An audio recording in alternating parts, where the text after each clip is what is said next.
search and rescue officer for the U.S. Forest Service, and I have some stories to tell.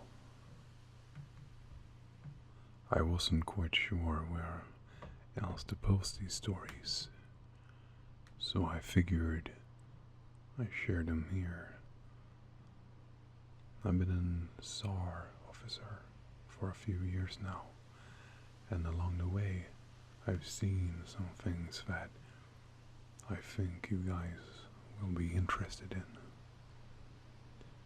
I have a pretty good track record for finding missing people. Most of the time they just wander off a path or slip down a small cliff and they can't find their way back. The majority of them have heard the old stay where you are thing and they don't wander far. But I had 2 cases where that didn't happen, and they both bothered me a lot. I used them as motivation to search even harder on the missing persons cases I get called on. The first was a little boy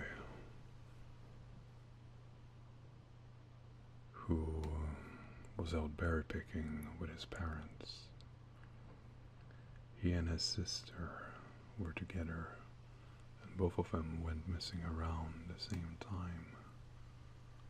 Their parents lost sight of him for a few seconds, and in that time, both the kids apparently wandered off. When their parents couldn't find him, they called us, and we came out to search the area. We found the daughter pretty quickly, but when we asked where her brother was, she told us that he'd been taken away by the bear man. She said he gave her berries and told her to stay quiet, but he wanted to play with her brother for a while. The last she saw of her brother, he was riding on the shoulders of a bear man and seemed calm. Of course, our first thought was abduction, but we never found a trace of another human being in that area. The little girl was also insistent that he wasn't a normal man, but that he was tall and covered in hair, like a bear,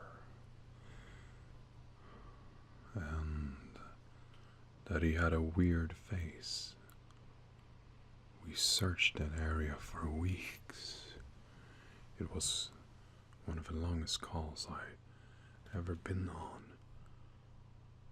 We never found a single trace of that kid.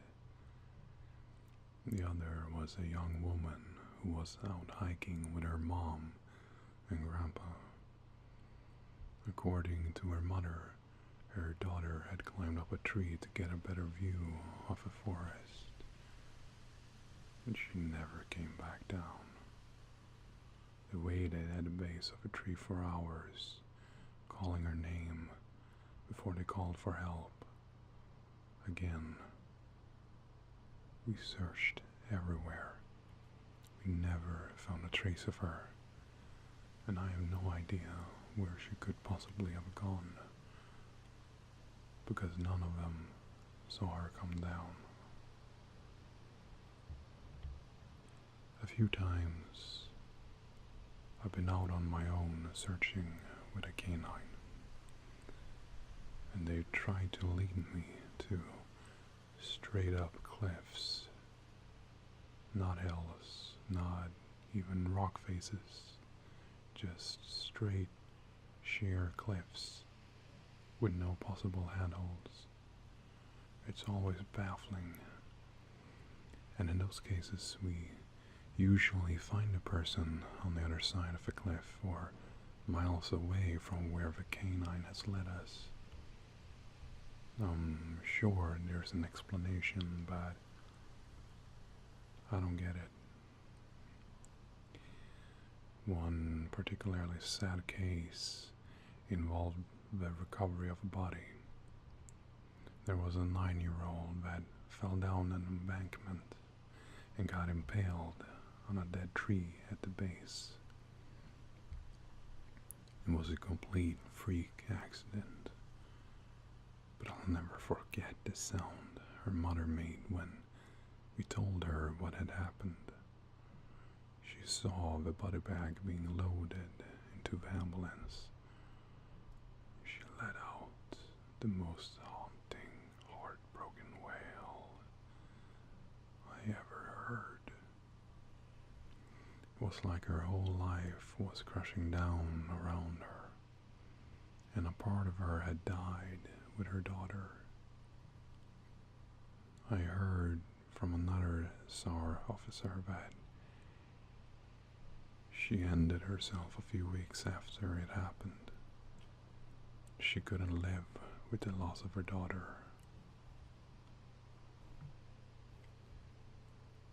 I was teamed up with another SAR officer because we received reports of bears in the area, and we were looking for a guy who hadn't come home from a climbing trip when he was supposed to, and we ended up having to do some serious climbing to get to where we figured he'd be. We found him trapped in a small crevice with a broken leg. It wasn't pleasant, and he'd been there for almost 2 days. His leg was very obviously infected.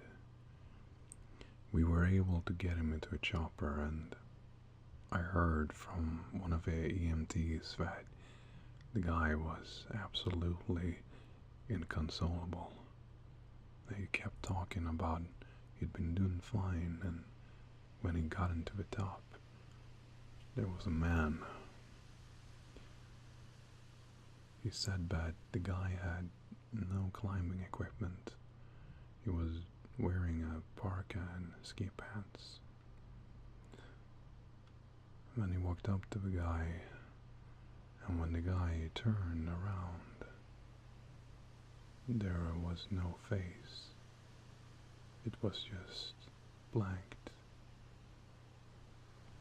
He freaked out and ended up trying to get off the mountain too fast, which is why he had fallen. He said he could hear the guy all night, climbing down the mountain and letting out these horrible, muffled screams. That story bothered the hell out of me. I'm glad I wasn't there to hear it. One of the scariest things I ever had happen to me involved with the search for a young woman who'd gotten separated from her hiking group. We were out until late at night because the dogs had picked up her scent. When we found her, she was curled up under a large rotted log. She was missing her shoes and pack, and she was clearly in shock. She didn't have any injuries, and we were able to get her to walk with us to base ups. But along the way, she kept looking behind us and asking us why that big man with black eyes was following us. We couldn't see anyone. We just wrote it off as some weird symptom of shock. But the closer we got to base, the more agitated this woman got. She kept asking me to tell him to stop making faces at her. There was at one point she stopped and turned. She turned around and started yelling into the forest, saying that she wanted him to leave her alone. She She wasn't going to go with him, she said, and she wouldn't give us to him. We finally got her to keep moving, but we started hearing these weird noises coming from all around us. It was almost like coughing, but more rhythmic and deeper. Almost insect-like. I don't really know how to describe it. When we were within the sight of a base ops, a woman turns to me, and their eyes are about as wide as I can imagine a human could open them. She touches my shoulder and says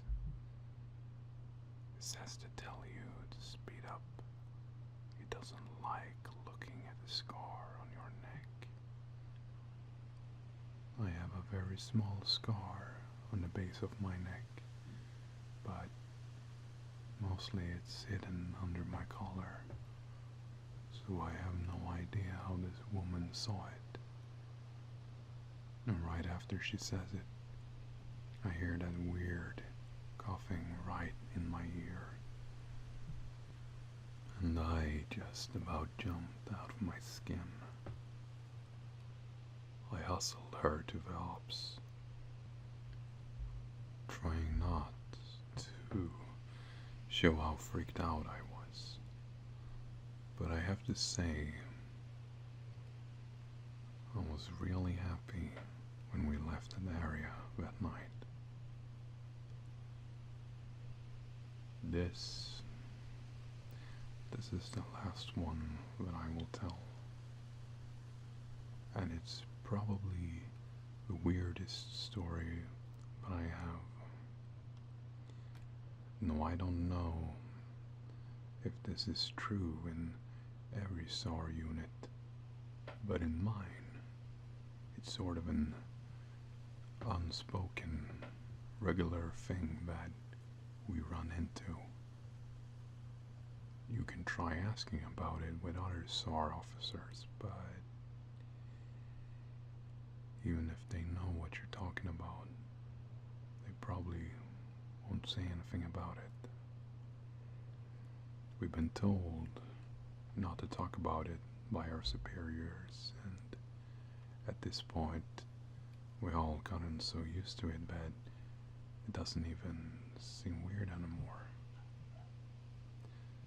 And just about every case where we're really far into the wilderness, and I'm talking 30 or 40 miles, at some point we'll find a staircase in the middle of the woods. It's almost like if you took the stairs in your house and you cut them out and you put them in the forest. And I asked about it the first time I saw some, and the other officer just told me not to worry about it, but it was normal. Everyone I asked said the same thing. I wanted to go check them out, but I was told very empathetically that I should never go near any of them. So now I just sort of ignore them when we happen to run into them, since it happens so frequently.